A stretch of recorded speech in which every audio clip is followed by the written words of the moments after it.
we control our day-to-day actions, but the man upstairs controls all the rest.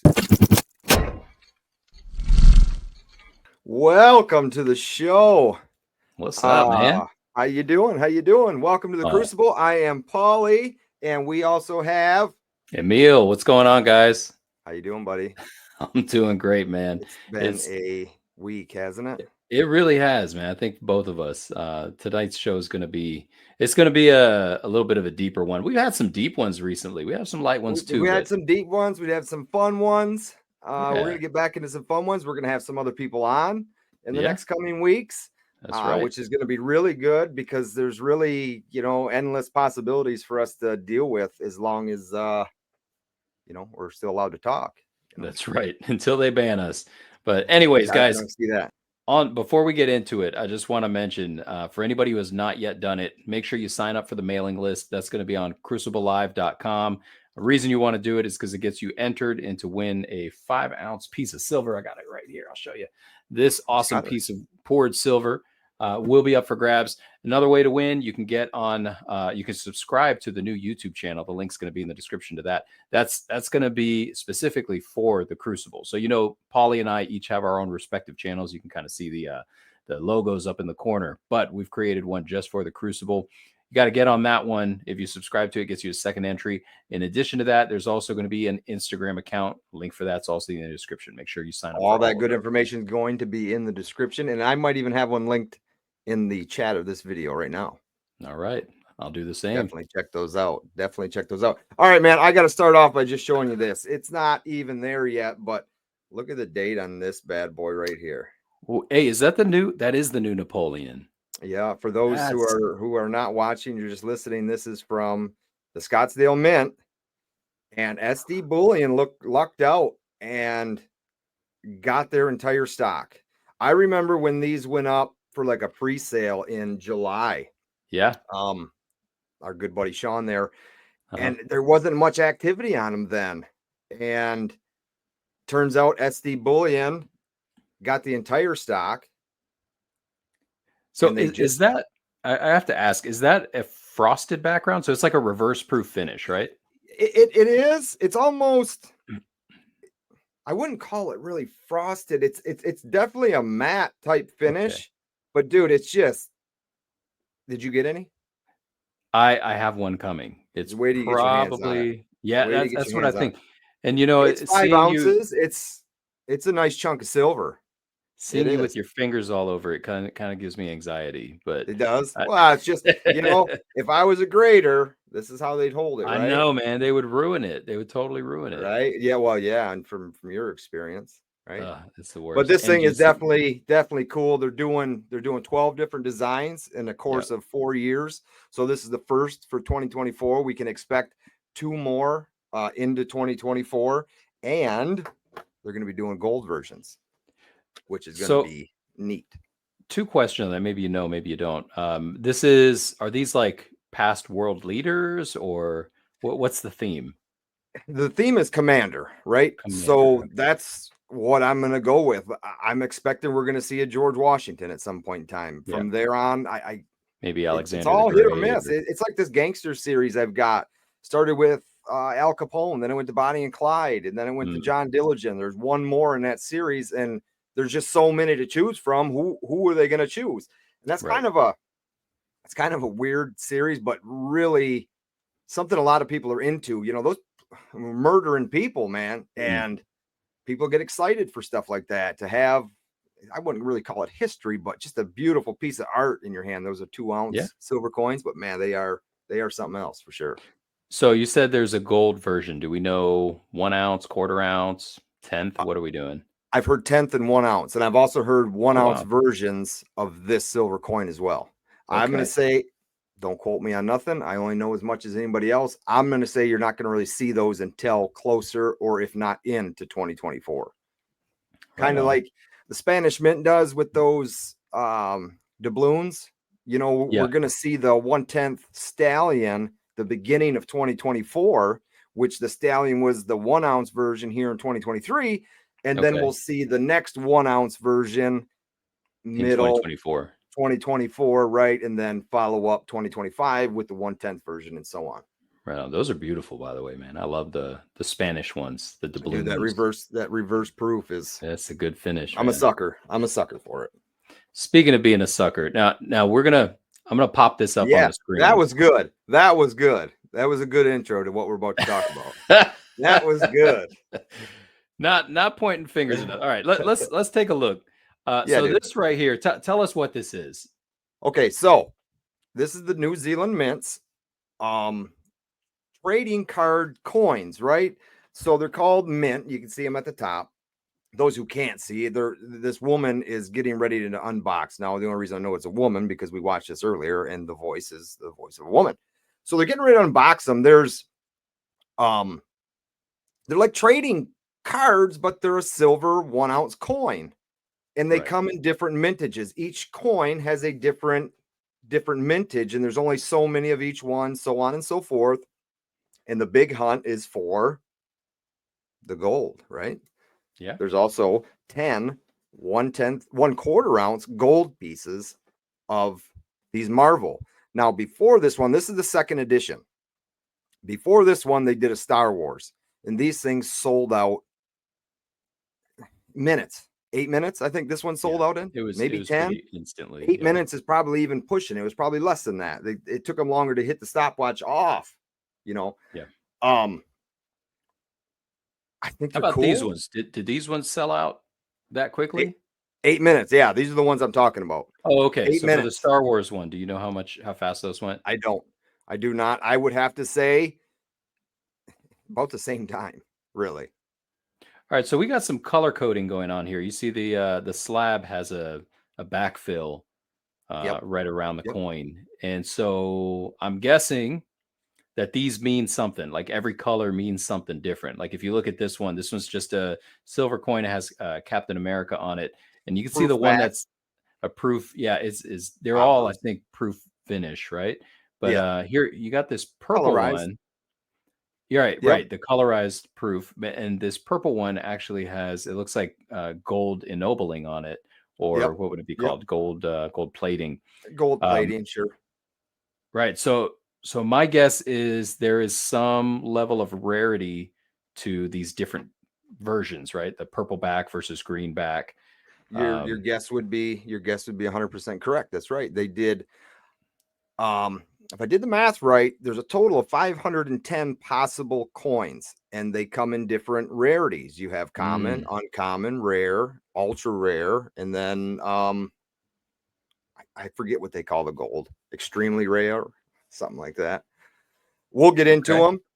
We can show them as individuals as we move along here.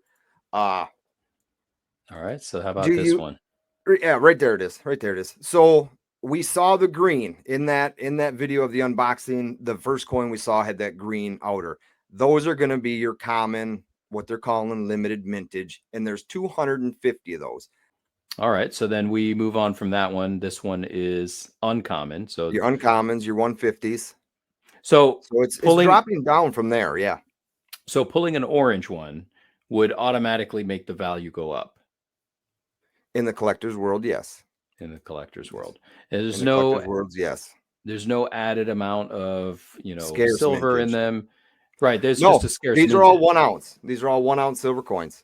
Okay, all right. So here you have the 50 mintage, and then we would go down to 30, which that's a random number, but okay, 30 mintage. And all right, so here are the purple ones with that gold plating. These are actually pretty nice, like that Spider-Man one in the middle. And again, these are coins, and on the obverse of that coin, it was that same gold plating back there as well. It looked great from the video. So have you seen any of these pop up on eBay or anything, like the gold plated ones, what they might be going for?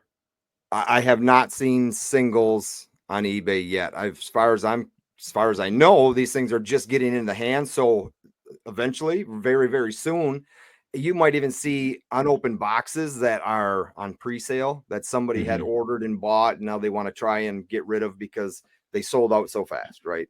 And I mean, Marvel is the biggest in the world, and these things, are a collector's dream, really. Would you I say mean, it's got Marvel everything. is bigger than Star Wars? Yes, I would say that. I wouldn't disagree with you in this day and age. I think that maybe 15 years ago, I think Star Wars would have had a bigger following, but at this point, I think Marvel's done enough with their movies to where they've beaten down Star Wars hand over fist. And I didn't really follow Star Wars all that well. Marvel Mhm. continues to grow. Right. There it is. Mintage of 10. So there's So there's only 10 of these. 10 of those in the whole wide world were put into these randomly in the boxes. All right. And So without, I mean, you kind of know, but let's ask the listeners and the viewers, just if you want to take a stab at what you think the value, and again, with any coin, the value is based on what somebody's willing to pay for it. That's like across the board. That's what it's always going to be. exactly. Now we know it's a quarter ounce of gold, and without even looking at spot's got to be. Let's just call it It'd be 500. 1900. So Yeah, this would be about $500 in be about gold. $500 worth of gold there, right? Right. But would it sell for $500, knowing that there's only 10 of these that exist? No, it's going to sell for more to the collector, right? I mean, you walk Exactly. into your coin shop, he's going to look at it and say, what the hell is this thing? And he's going to offer you spot, if not below spot, for this thing, right? 40% below spot. Yeah, right. Yep. So I'm gonna pop up on the screen this right here, and this is an eBay listing. Yes, it is a sold price listing Yep. for the number. You can see this is number 1 of 10, so they're individually numbered. I think they're laser etched. Which is really Individually, cool. it is pretty stinking cool. Yeah. Individually numbered. This was the first out of these 10. So maybe if you had like the fourth or the 8th out of 10, it might be a little bit less. But the price on this, the sale price, was 25 grand. 25 grand, people. $25,000. $1,000. You know how much gold you could buy for 25 grand? You can buy, what is that, like 12 and a half ounces That's of 12 and gold? a half ounces. Yeah. Yep. Or you can get this 1/4 ounce collector's piece. And that's exactly Maybe what more if this you're is. buying from Costco. So, Pauly, I am an auditor. And when I look at a scenario, I try to look at risks. All right. Yes. So let's talk about some risks here. If I was a big bullion dealer and I placed a massive purchase of these boxes, right, with all these different pieces in them, and I bought them on behalf of my customers, maybe I bought a few for myself too. Would it Sure. be? Do you think it would be ethical for me to try to fish out which one might actually have the gold in it?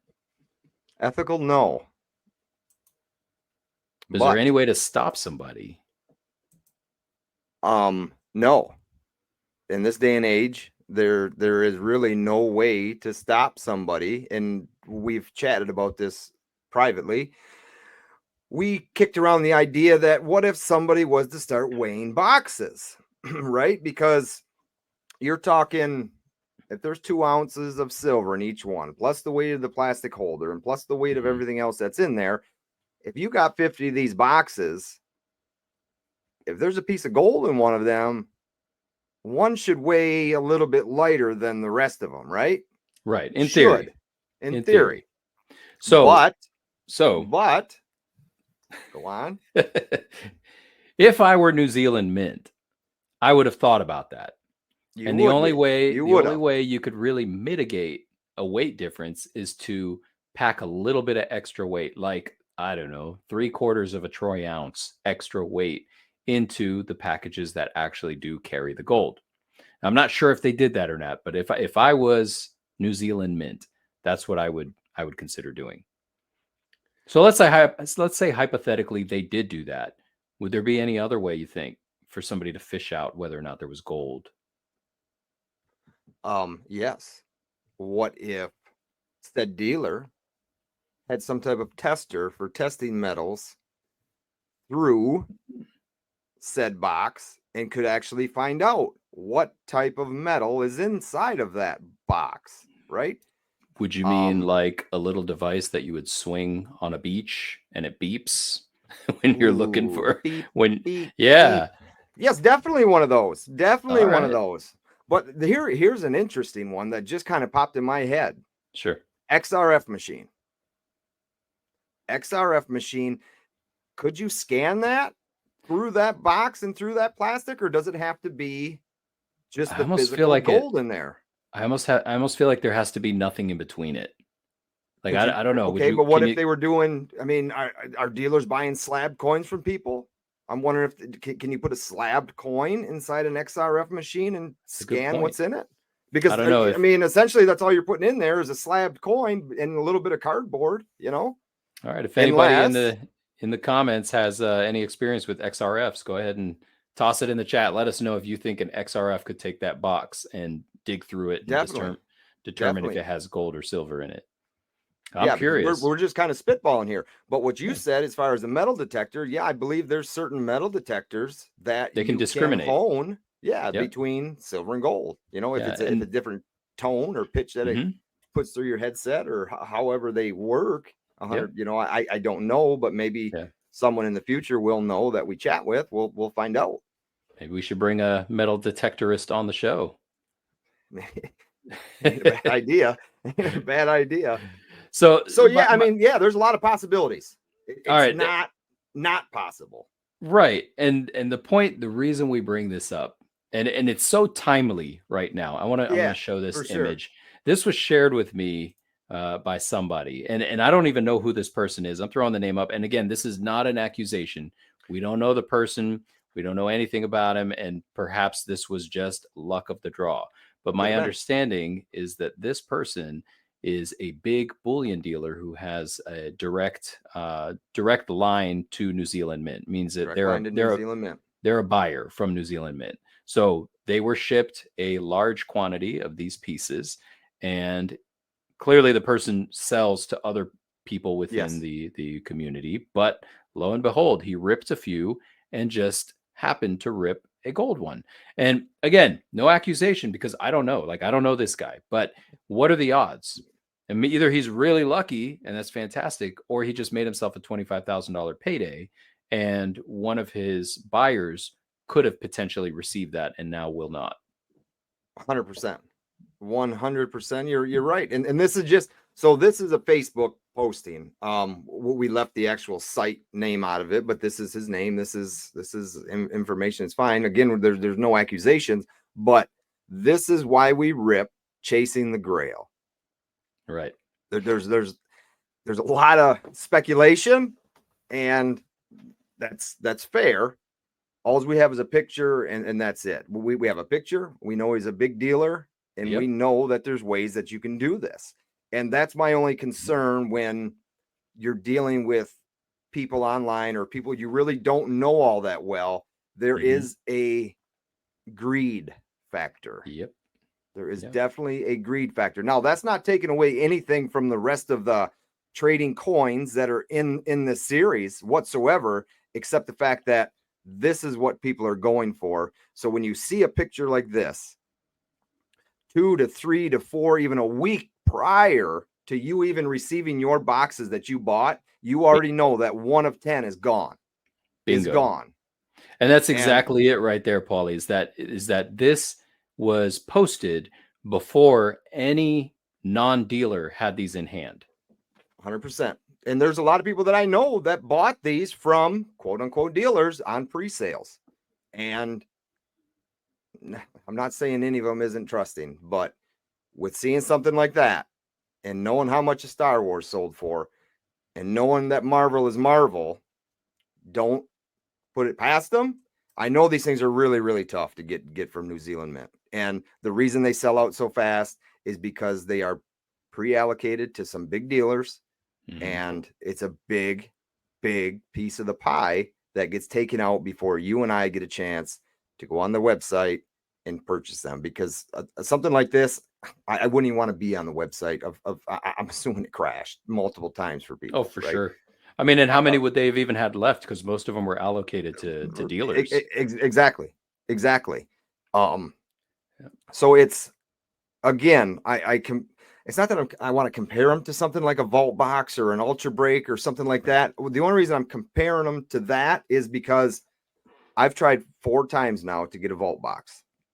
I know there's other websites that I can go to and get them other than vaultbox.com, because they sell so many to these other dealers, and these other dealers can put them on their website, and they sell to so many people on Whatnot that the day of, you can have them ripped open right there on Whatnot, but you're not going to be paying the price that you would get them from VaultBox. That's my only issue. I think they're a really great idea for collectors.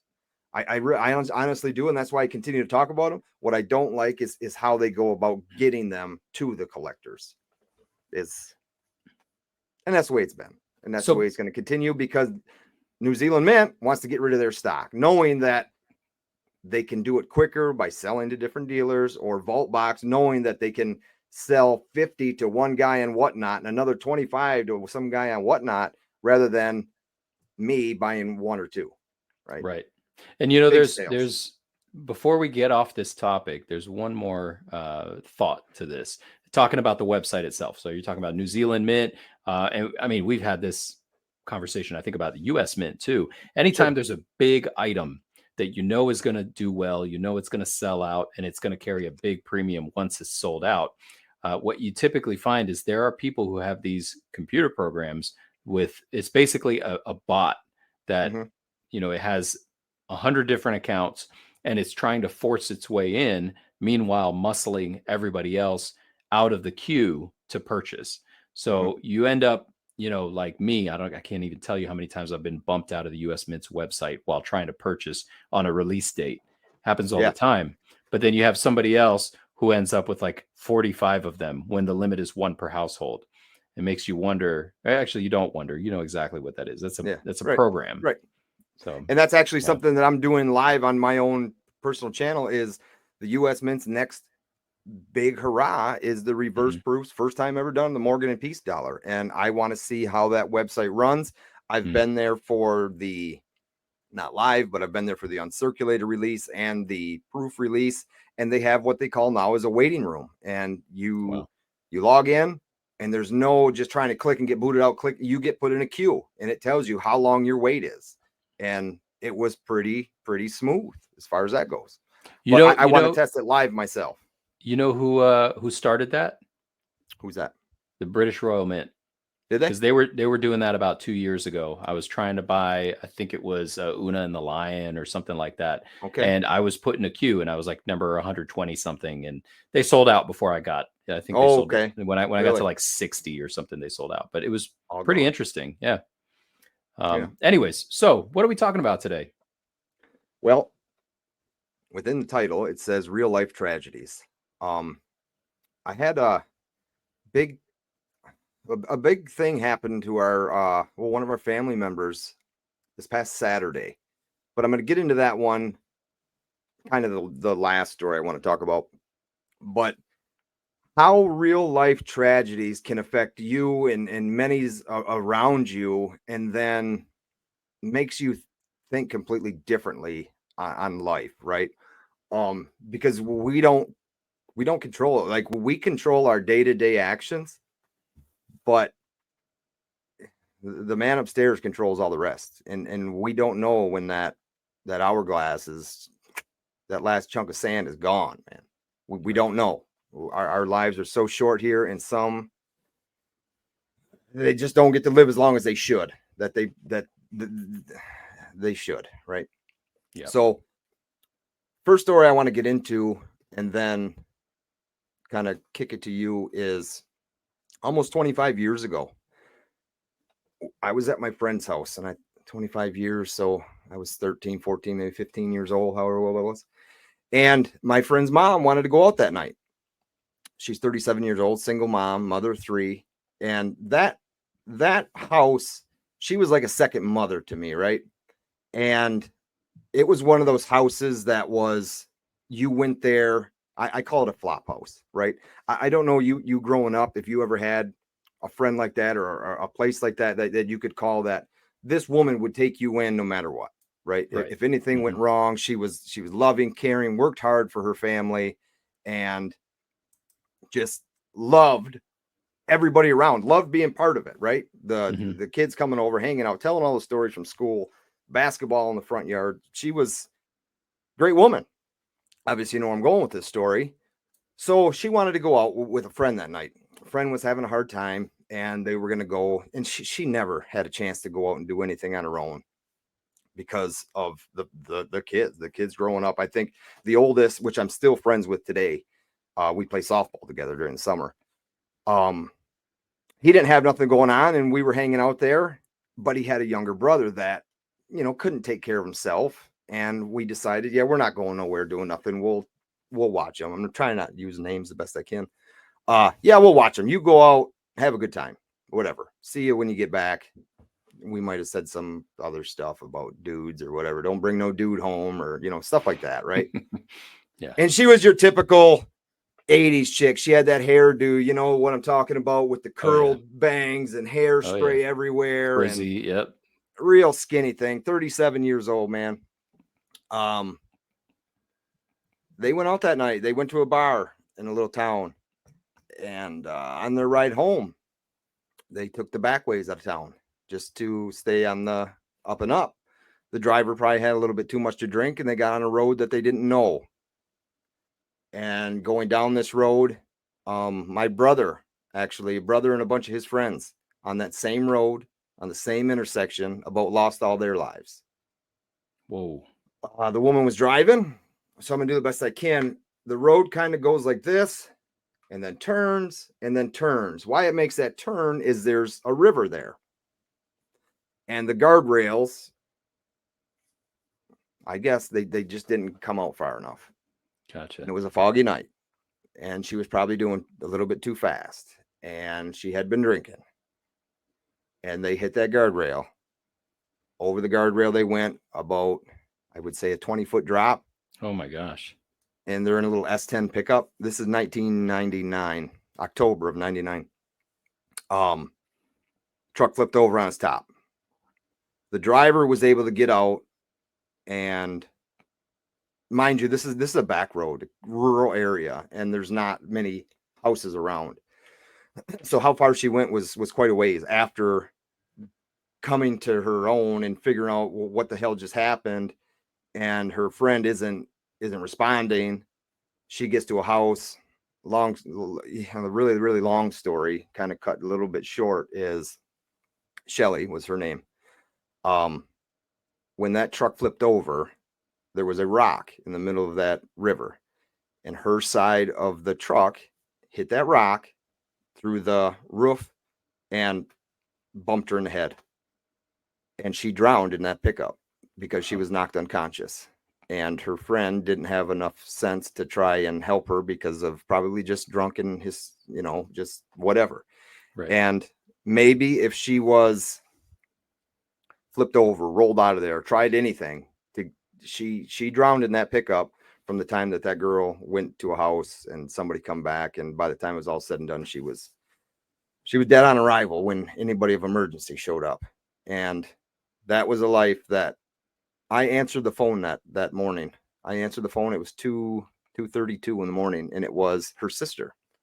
So my friend's aunt calling, and she's hysterical as can be. And I'm wondering what's going on, and where's, I'm not gonna say his name. Where is he? Where is he? I say, he's right here. What's going on? And I said, you're gonna want to take this call, man. It's something to do with your mother. And the phone went through the front window.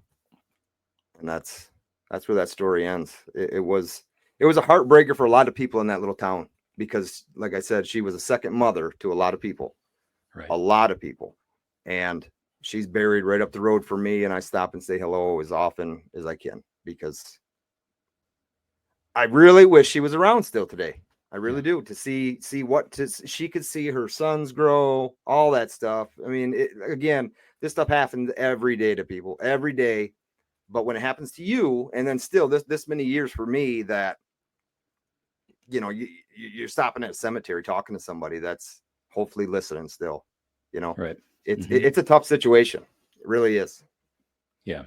And, as a disclaimer, regarding the sensitivity of tragedies, that this is probably one of the few scenarios where, when you're talking about stuff like this, it's not any kind of a competition or a one-up.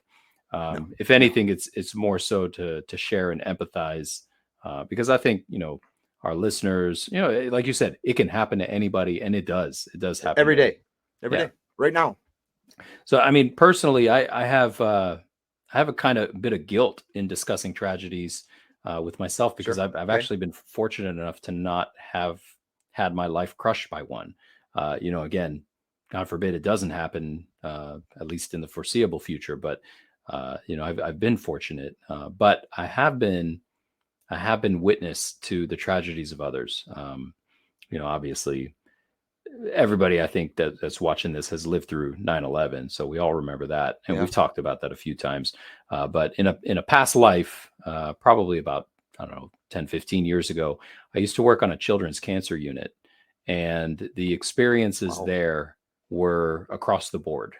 I was on that cancer unit for maybe 2 years, maybe three, and you would see some success stories. I'll tell you one thing about children is they're the most resilient little creatures ever. Yeah. Right. And Aren't and they? when a child is struck with cancer, um, what you see in them is you still see that childlike optimism. They're not like adult cancer patients that, they've already experienced the world, and it's all dark and dismal and grim. So a lot of times you'll see a child and they just want to be a kid. Like, they want to play, they want to, watch TV, they want to, ride around on the unit on these little scooters and stuff like that. That's all they want, is just to have fun. And oh yeah, I also have cancer, so I need to get my blood drawn or something like that. So, Yeah. but again, within that, there would very often be tragedies. There were some patients that didn't make it. And it hurt. Like, it hurt to see that, because you grow close with the family, you grow close with the children, Sure. and to see them go through that suffering, to see that slow decline. I think one thing is that you can take lessons learned from that. There's very often we tend to overlook how fortunate we are in the moment, the positive things that we do have going on in our life, whether it's our own health or the health of the people we care about. It could be anything. But I feel that, having lived through those kinds of things, it's important to recognize the positives in our life, that we're not in that moment suffering a tragedy. Also, to think about how those experiences can positively affect the relationships in your life, like currently in your life.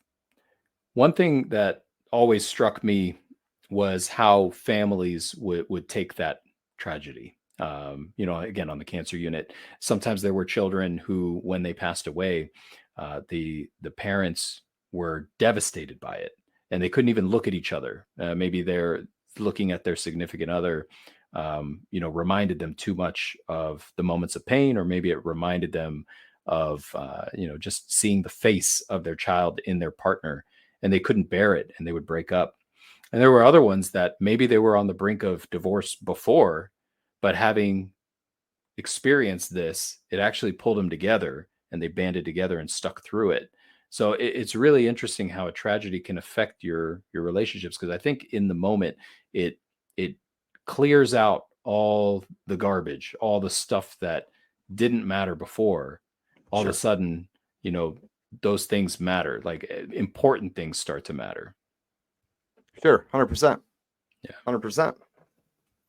It's a life-changing thing. I mean, and again, we're talking about not comparing or not doing this. I don't know if something like that I could put myself through to work with around children like that. I know it'd be a great, you're helping them, but just those other feelings of getting to know them, and Oh yeah. knowing that they kind of know what's going on, but has it really sunk into them yet? Why them? Why them? Oh Right? yeah, for sure. And I'll tell you what, it made me appreciate the health that my kids have, and it made me not take it for 100%. granted. You know, kind of on that topic, it's interesting how some people, like, again, discussing how people deal with the tragedies. Like, if you look at anybody who experienced that tragedy of your friend, or your friend's mother that you mentioned, Yeah. There's different angles they could take. Some of them recluse and they go through about a depression. Some of them might turn to anger or drugs, or maybe they go into activism against drunk drivers, or maybe they even go to comedy. Like you look at some of the biggest comedians in the world. Dude, they're are just comedians. depressed. Yeah, they're so depressed, Just and depressed. that's how they cope. That's how they cope. And they ultimately end their lives way too early because there's no you don't know that they're upset because all you see them is that person making people laugh. Yeah. Musicians, same way. They're out there rocking and rolling, making music, and you hear one hung themselves in a damn Detroit hotel room. It's insane. Yep. Insane. And they're just what goes on through the human brain at that point in time is something that I hope I never have to experience in my own life, thinking this is it, that this is all I have left. It's just a tough one, to even think about. Yeah, it really is. Yeah. So, I mean, it goes on to, you got to really think about how even some tragedies resonate with people more than others. And this is kind of, let's take a wider angle shot of the world right now. There's some stuff going on. There's some stuff going on that is pulling people's emotions in different directions. And some people are conflicted as to what the real tragedy is here. But it's interesting how, again, like let's say, I'm not going to side one way or another, but just if you think about something like the war in the Middle East that's currently happening right now. But there are also equally sized attacks and wars and things like that happen in Africa on a daily basis. So if you think about why is it that, people are drawn to one but not the other, it's sorry, go ahead. No, I'm just saying it's just how it is. Well, yeah, exactly. Why is that important? Why is that important for news coverage here in the States? Is it because, yes, Americans have been killed there? And is it because there's nothing to cover for news? It just why, right? Why is this more important than, like you said, something going on in Africa? Right. Yeah, I mean, there's certainly a media influence in that, but yeah, not to say that any one tragedy is greater or worse than the other. They're all tragic, but it's just interesting how. And I was talking to my wife the other day about how about a year and a half ago, and you know this quite well. A year and a half ago, I was ready to pack my bags and take up arms and go and fight in a country that is not my country. And has nothing to do with me. And I have no ties to that country whatsoever, but I was going to go and fight for a people they're not my people. Like my people they're in that house right over there. They're in my house, right? Those are my people. Yeah. I was willing to, potentially give my life for strangers versus then live my life for my family. So it was interesting how the media had influenced me to buy into a tragedy that was occurring. So, I mean, again, not to say that one tragedy is not worth dying over or not worth fighting for. It's just interesting how easily influenced I was in the moment. How it affected you in that moment, right? Right. You were ready to roll. I was. Yeah. So it calls to question the difference between a real tragedy versus a perceived tragedy, like what you had mentioned with your friend's mother. I would say that's a real tragedy, right? Because somebody who's in your life and is close to you could, honestly, you said it was like the neighborhood's mom, or the mom of all your friends. So that's basically family, right? Exactly. That's top tier tragedy. A step down from that might be, somebody of, right? Somebody that's not necessarily close, but an acquaintance, maybe a coworker. It hurts and it sucks. That's 100% right. That's 100% right. Or also, I don't know if I mean, there's people out there that watch or listen or even follow on Instagram, whatever. I do have a lot of kids, but what I haven't ever really talked about much is I'm also a stepdad, but I don't consider myself a stepdad. I consider myself their dad. And shout out to anybody that's either a stepdad or stepmother I know what you're Right. going through.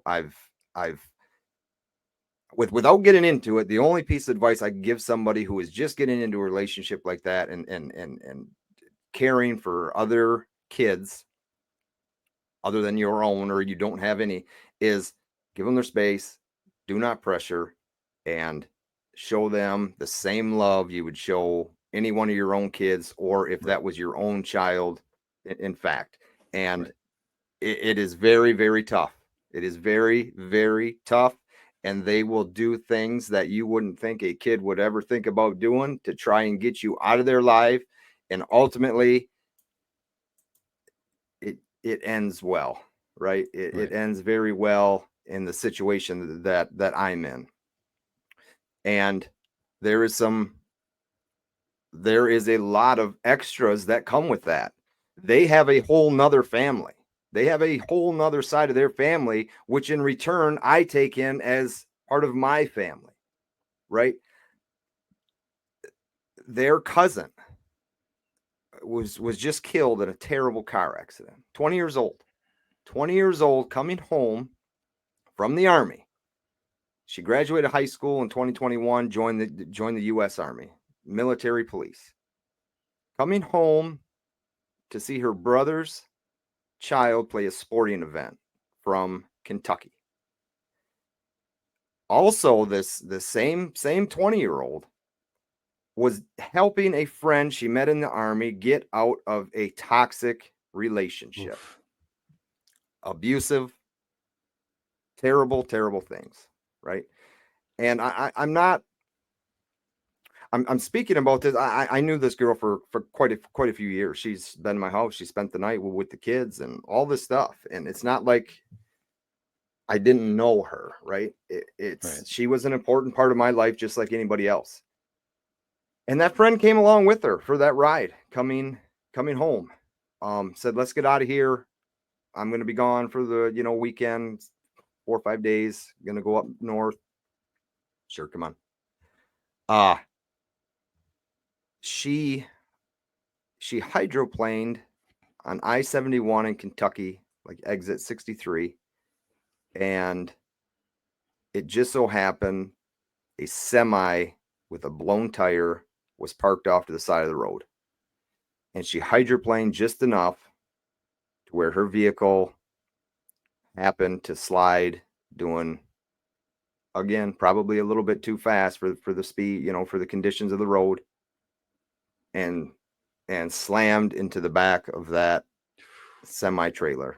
And she was instantly killed, and her passenger died on the way to the hospital. She had a puppy. The dog survived, and they're actually still looking for the dog. The police officers on the scene could not get the dog to come to them, and they are actively trying to find this puppy dog and get it back to her mother. The thing about when you are in the military, and I didn't know this, you might know this or did know this, when something like that happens, and actually I'm going to talk about this first.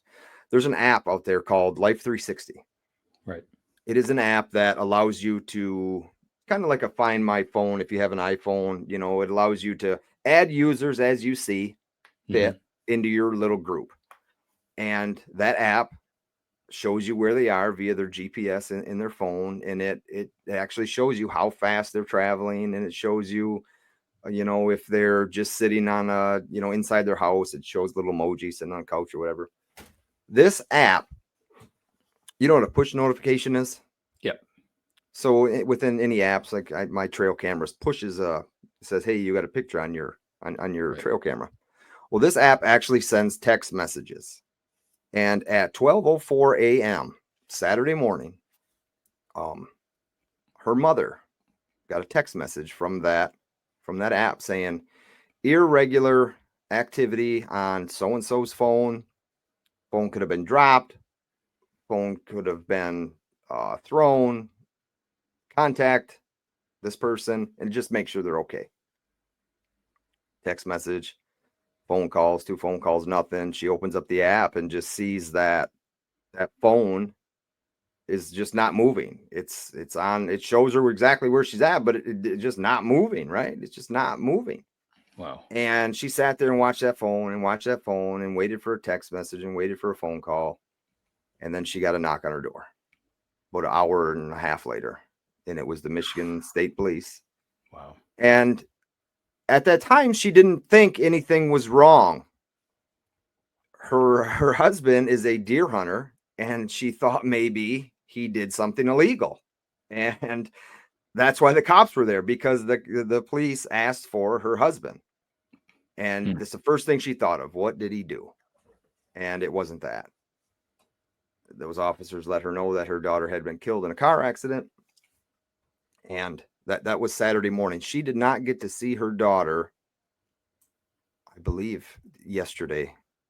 Yesterday was the first time she got to see her since the accident. And this is what I was leading to. I did not know this. The U.S. government had to sign off on her, had to release her body to her mother, because she is in fact owned by the U.S. government, being in the Army. And that really, and her mom understood, but it really hurt her. It hurt her bad. It hurt her bad. And like I said, she understood, but just that extra waiting time, man. And just, yeah, what that experience, being 40 years old, dealing with that same situation when I was younger, and then watching my kids, that's what, she was taken too young. I mean, that makes sense to everybody. But to see my kids and to hold them, they're crying, to have to hold it together for them. I've been a flake on a lot of Instagram groups, which at that point it didn't matter to me. I actually today sent a message to a couple of them saying, look, here's what's going on. I'm not sick. This is actually what happened, and I'll be back to normal shortly. But to have to see your own kids go through that, you don't want it. Nobody wants it. And again, this isn't taken away from anybody else's tragic accident, because there's a lot of military families out there that their own kids don't come home, and it's terrible. And to have to go through it is, I'm just getting a taste of it, right? Just a taste of it. I don't know what much more to say. Is that I was strong for sure, because that's what the kids needed. That they needed someone strong. The wife needed somebody strong. And just now it feels like it's my time to have whatever, a tear run down your cheek, and just be thankful I stayed strong for them, and just breathe a little bit, just breathe, and let's move past it. The funeral Saturday, and that's going to be another rough day. Yeah. And we'll move on, but we're not going to move on without her. It's just, we're going to, the pain is gonna move on, right? Yeah. The loss of life is always tragic, but I think more so when it's somebody who's young and still has their whole life ahead of them. It's not fair. Makes it easy. It's not fair, but you can't, is it, I mean, you can't compare it to anything else. This is life. This is life. We control our day-to-day activities the best we can, as I said, starting this segment off. But ultimately, we don't know. Yeah. And, in a tragedy, there's often very little that you can do to remedy it. It just needs to run its course. When we, and that's right. That's right. When we don't allow ourselves to go through, the steps of coping, it actually lingers longer. So yeah, you're a strong man. I give you that, Paulie. Dealing with, all the alcohol issues, and that was a big thing, talking to him is, look, I know drinking's going to make things seem a lot easier, because I've been there, believe me. But it doesn't change anything. It doesn't change anything after the fact. So just watch yourself, don't overdo it, because it's alcohol's a downer, and you're already down. You might feel good now, but after about 15 of them, you ain't going to feel so good. That downer is going to put you in places you don't want to be, and you're going to do things that you would never really do. For sure. And you don't want that.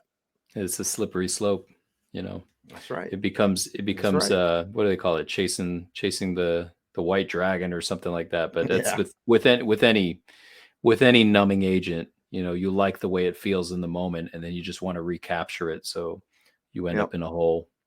But something that I've found, and I've gone through, again, not tragedies to the extent that you've experienced, but I'll give you one. When I was in the Marine Corps, there was one pilot. I wasn't close with him. There was a couple pilots that I was very close with, but this one, it was one that I was very well acquainted with. We were friends at best. There was one day when I was launching his aircraft out. I was part of the ground crew, and launched his aircraft out. He went out to Fallujah and Ramadi, and he was running missions out there. We worked on attack helicopters, so he was like in the thick of it. But said hi to him that morning. Tapped his bird on the side as it was getting ready to take off, and didn't think twice of it. Sure. Come to find out about 2 hours in that he'd been struck. He'd been hit with a stray AK round, and it wasn't pretty. I give you that. The angle and the way that it hit him was terminal. So when he came back, then obviously we went through the normal steps of recovering the aircraft and bringing him in and everything. Finding out later, he was a father of several young children, and he was a younger guy. He had to be 38, 40 maybe at most. But a wonderful guy. We ended up naming the airfield after him out there in Iraq. Yeah, but it's just little things like that. Again, it brings it back to appreciating what we do have. Appreciating that I get to be there for my children as they grow up. Yeah, I get to experience them growing up, and their first date, their when they get married, when they graduate high school, not in that order, but you know what I mean? Like, things like that, like you get to be there for that. And it makes you, it's almost like without the bad, sometimes you don't appreciate the good.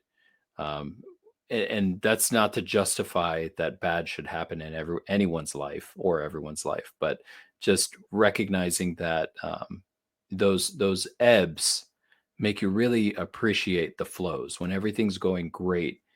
But I think there's also almost like a hint of when's the next bad thing going to happen? How's it that my life is going so good right now? Let me just hold my breath because I know something bad's about to happen. No doubt. So it's tough. It's tough. There. It's tough balancing all that and still being optimistic when you've been through some stuff. No doubt, man. No doubt. It was great to talk about it because, again, you and I chat once in a while. We try our best not to chat so that we can have some good actual conversations here. But it was a lot, and then to stay at work, and I kept that from a couple of the guys, but the guys I work with every day, I just want to say, hey, just watch me. I'm fine, but just, keep an eye on me. Make sure you don't see me do something stupid or about to do something stupid, because I do got a lot of stuff going through my head. And and they said, yeah, dude, we got you. Just do what you got to do, which is cool. It's cool to work with, be within like a brotherhood like that, is where they got your back 200% at all times. Yeah. It's good to know. It's good to have people like that in your life. That's good, man. So yeah, man. I think that was that's all I'm looking forward to sharing this week on the tragedies of real life, and going forward. let's get, You know, it takes a lot of strength to be able to share something that's so fresh, you know, a wound that's still open. So, you know, to strangers, to Paulie, anybody you know, listening, to anybody yeah, watching, you know, this is really, really tough. And I'm yeah, not looking for sympathy. I'm not looking for I'm sorry's. no, I'm sharing a story, and hopefully it helps someone, right? It doesn't matter if it's the whole stepdad thing, or stepmom thing. Take some of that, just keep doing what you're doing. The kids will eventually come around, and just do not force yourself on them. That's the worst thing you can possibly do, because ultimately you're working to be that child's parent, right? That's what you want to be, and it will happen. It will happen. You just have to, yeah, you have to work, and this is life. You got to work. yeah. It ain't easy. Yeah. Well, Paulie, thank you for sharing everything you did tonight. I got a lot of respect for you, man. Yeah, It's tough. and like we said at the beginning, this isn't a competition by any means. Doesn't matter if it's a show Right. competition or we're talking about a competition between stories. The stuff you shared is stuff I've never been through, and I'm sure a lot of people listening haven't been through. And that is, thank you for sharing that, because that's stuff that we live with, man. That we Yeah. lay our head downs at night and said, we had a good day today. Yeah. It makes you what you are, you know? Yeah, 100%. So, all right. On that, I want to remind everybody, guys, make sure you sign up for that email Hit those list. That's going to links. be on Hit those links. Get that cruciblelive.com. email list. Check the rest of the links. And I guess we'll see you next week.